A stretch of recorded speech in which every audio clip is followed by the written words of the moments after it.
I'm Tony Lombardi with another Russell Street recap brought to you by Royal Farms.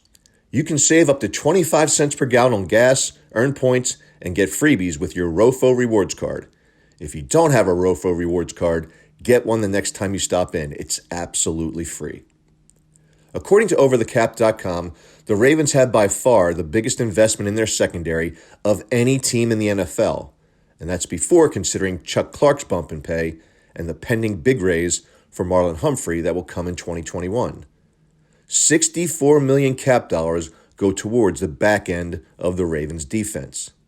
Again, according to OverTheCap.com, the Ravens' $173 million in 2020 cap commitments, $95 million goes to Wink Martindale's unit, while $67 million is slated for Lamar Jackson and his supporting cast. If Marshall Yanda does in fact retire, the scales could tip even more heavily towards the defense if GM Eric DeCosta chooses to go younger on the offensive line instead of hiring a more expensive veteran replacement. But back to the secondary. The extension of Chuck Clark sends a message. Actually, it sends a few. Number one, it was a big indicator that the Ravens loved the intelligence Clark brought to the defense in 2019 as the green dot signal caller. Clark brought balance, alignment, and pre-snap adjustments to a defense beginning in Week 6 that was sorely needed.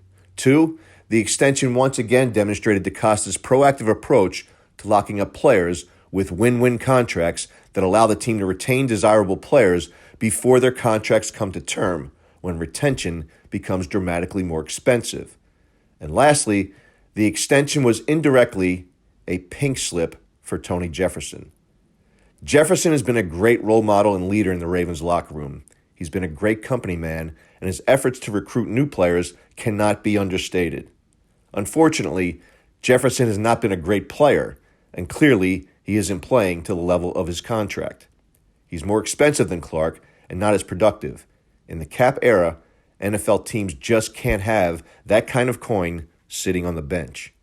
The Ravens will realize $7 million in cap savings by parting ways with Jefferson. Now, Tony could take a pay cut if he wants to hang around, but word is he's unwilling to do so. None of this will come as a surprise for Jefferson. He and his agent surely saw this coming. He'll land somewhere with a team that needs back-end leadership and a solid locker room presence. And the Ravens will surely trumpet his praises to those who show interest.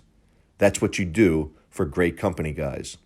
But hopefully, the teams that do come calling do not include the Browns or the Steelers.